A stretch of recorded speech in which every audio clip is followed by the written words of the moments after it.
नमस्कार साथियों, India ground report से मैं आरती श्रीवास्तव आज के प्रेरक प्रसंग में आपका स्वागत करती हूँ। साथियों, आज हम आपके लिए लेकर आए हैं मीराबाई चानू की संघर्ष कथा। कहते हैं कि सफलता का सही अर्थ तब समझ में आता है जब वो कड़ी मेहनत और लगन से मिली हो, और जब कोई बिना शक कठिन परिश्रम करता है तो सफलता एक न एक दिन उसके कदम जरूर चूमती है। आज मीराबाई चानू हर किसी की जुबान पर है, पर ऐसे ही नहीं हुआ ये कमाल।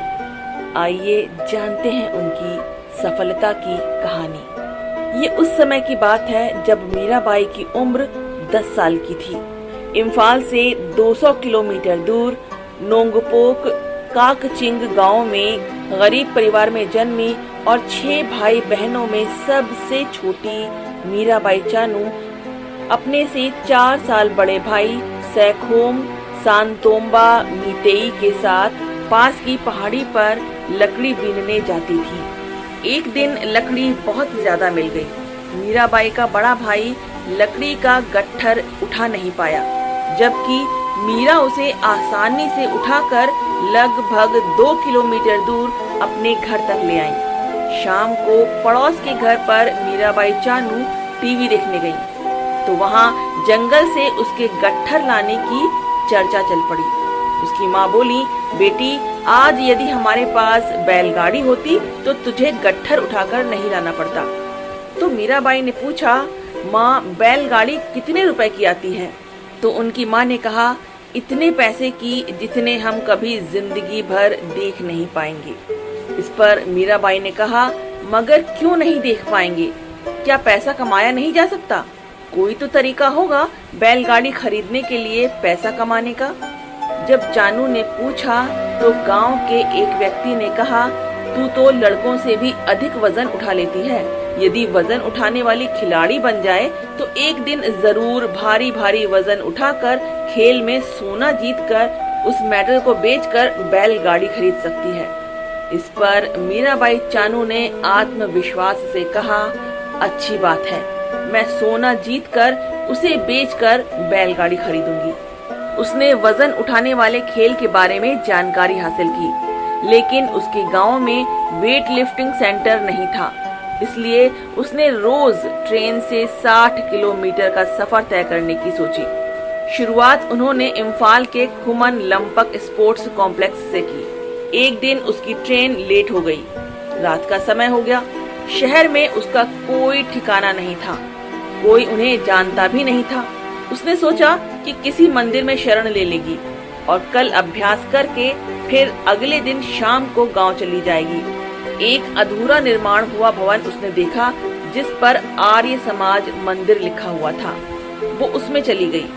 वहाँ उसे एक पुरोहित मिला जिसे उसने बाबा कहकर पुकारा और रात को शरण मांगी। इस पर उस पुरोहित ने कहा, बेटी, मैं आपको शरण नहीं दे सकता। ये मंदिर है और यहाँ एक ही कमरे पर छत है जिसमें मैं सोता हूँ।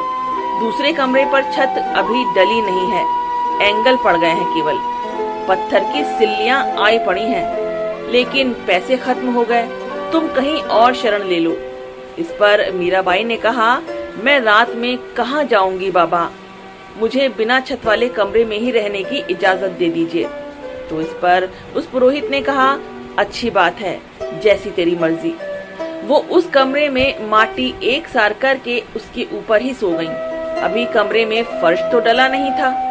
जब छत ही नहीं थी तो फर्श कहाँ से होता भला। लेकिन रात के समय बूंदाबांदी शुरू हो गई और उनकी आंख खुल गई। मीराबाई ने छत की तरफ देखा।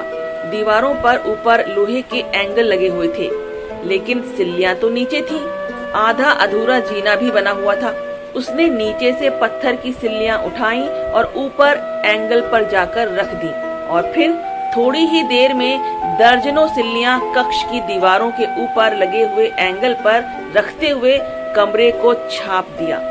उसके बाद वहाँ एक बरसाती पन्नी पड़ी थी। वो सिल्लियों पर डालकर नीचे से फावड़ा और तसला उठाकर मिट्टी भर भर कर ऊपर छत पर सिल्लियों पर डाल दी।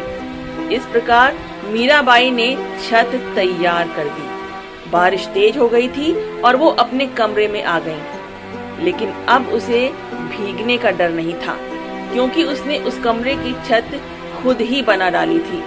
अगले दिन बाबा को जब सुबह पता चला कि मीराबाई ने कमरे की छत डाल दी, तो उसे आश्चर्य हुआ और उसने उसे मंदिर में हमेशा के लिए शरण दे दी, ताकि वो खेल की तैयारी वहीं रहकर कर सके, क्योंकि वहां से खुमन लंपक स्पोर्ट्स कॉम्प्लेक्स निकट था। बाबा उसके लिए खुद चावल तैयार करके खिलाते और मीराबाई ने कक्षों को गाय के गोबर और पीली माटी से लीप कर सुंदर बना दिया था। समय मिलने पर बाबा उसे एक किताब थमा देते, जिसे वो पढ़कर सुनाया करती, और उस किताब से उसके अंदर धर्म के प्रति आस्था तो जागी ही, साथ ही देशभक्ति भी जाग उठी। इसके बाद मीराबाई चानू 11 साल की उम्र में अंडर 15 चैंपियन बन गई और 17 साल की उम्र में जूनियर चैंपियन का खिताब अपने नाम किया। लोहे की बार खरीदना परिवार के लिए भारी था। मानसिक रूप से परेशान हो उठी मीराबाई ने ये समस्या बाबा से बताई, तो बाबा बोले, बेटी चिंता मत करो, शाम तक आओगी तो बार तैयार मिलेगा। वो शाम तक आई तो बाबा ने बांस की बार बनाकर तैयार कर दी, ताकि वो अभ्यास कर सके। बाबा ने उनकी भेंट कुंजू रानी से करवाई। उन दिनों मणिपुर की महिला वेटलिफ्टर कुंजू रानी देवी स्टार थीं और एथेंस ओलंपिक में खेल कर गई थीं। तो ये थी मीराबाई चानू की सफलता की कहानी। आशा है हम सब इससे सीख लेंगे और अपनी सफलता की कहानी लिखेंगे। आज के लिए बस इतना ही। नमस्कार।